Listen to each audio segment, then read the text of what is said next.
mani erim menga jinsiy aloqa kerak bo'lgan paytdagina keladi yoki murojaat qiladi, boshqa paytda emas. Erkak kishi qachonki zrelый, yetuk bo'lsa, psixologicheski va u biladi o'zi aslida o'zini funksiyalarini, to'g'rimi? Keling, oddiy qilib aytaman. Bu dunyoga biza keldik. Ayol kishi biologicheski funksiyasi zurriyotini davom ettirish, erkak kishi unga himoyani qilib berish, yaratib berish. Himoyani ichiga nima kiradi? Uni yeyishi, ichishi, kiyinishi hammasi. Ayol kishini esa bu dunyoga bolasini keltirib va katta qilish, oddiy qilib aytsak. Hozir bizada nima ko'rilyapti? Erkaklarning infantilniligi. Ya'ni erkaklar yosh bola pozitsiyasida qolib ketyapti. Javobgarlikni bo'yniga olmaydi-da, ayoliga haqiqatan siz aytganday yeyish ichishini, kiyimini hammasini qilib berish kerak-ku. Aynan shu joyi nimagadir tushib qoladi. Va shunaqa fikr paydo bo'ladiki, erkaklar balkim o'ziga kerakli narsani olib, o'ziga qulay bo'lgan narsani aytadi. Deyish mumkin oddiy odam, lekin psixolog bilib o'tiradi va ko'radi, uni travmalari bor. Boladay qolib ketmaydi-ku, erkak bo'ladi, lekin fikrlashi, xatti-harakati yosh boladay qolib ketgan.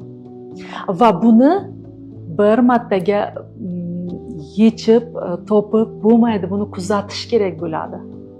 Mana nima bilan shug'ullanadi terapevt. Bu ayolni eriga nisbatan protiv qo'yishda emas, yoki erkakni ayoliga nisbatan protiv qilib ko'rsatish emas. Qanaqa qilib chiroyli yechim bersak bo'ladi. Yana noto'g'ri yo'lga kirib ketayotganimiz aksariyat holda shu psixologlar ham sababchi bo'lyapti-da bu narsaga. Aynan jinsiy aloqadan keyin yoki shundan oldin sen o'zingni niyatlaringni chiroyli qilib aytganda erkak kishi yoqdirmaydi. Endi biz nimani olg'a surayapmiz? Dashna dash. Sen menga, men senga, sen menga, men senga. Bo'ldi, shu yo'sinda biz ketyapmiz. Bizani dunyoqarashimiz, fikrlashimiz, mehr qayerda qolib ketadi? Mani erim faqatgina menga jinsiy aloqa kerak bo'lgan paytdagina keladi yoki murojaat qiladi, boshqa paytda emas. Chunki biz yuragimizni yopib qo'ydik.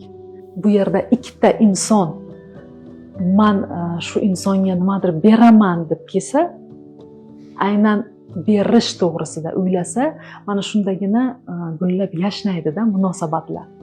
Biz nima deb o'ylaymiz? Qarang, men hozir kursga qatnashdimda, bittasi pul olibdi, brilliant sovg'a qilibdi. Yana psixologlar aytadi, siz ham shunday bo'lishini xohlaysizmi deydi. Zamon nuhada bu. Keyin men nima deyman? Ha, men ham xohlayman deydi. Tak, hozir bugun bilan erim bilan chiroyli kechani uyushtiramiz. Romantika hammasi bor. Men qaysi niyatim bilan kiryapman o'zi shu yotoqxonaga? Nima niyat bilan boryapman? Olaman. Ты мне дай deb boryapman, bo'ldi. Men vampirlarcha ish tutaman. Siz o'ylaysizki, men vampir bo'lib kelgan joyimda nima erimda unaqa yo'qmi?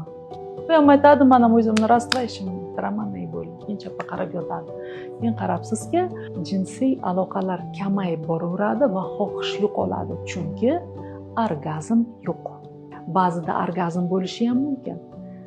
Lekin bu ikkinchi energiya sentri orqali, yurak emasda u.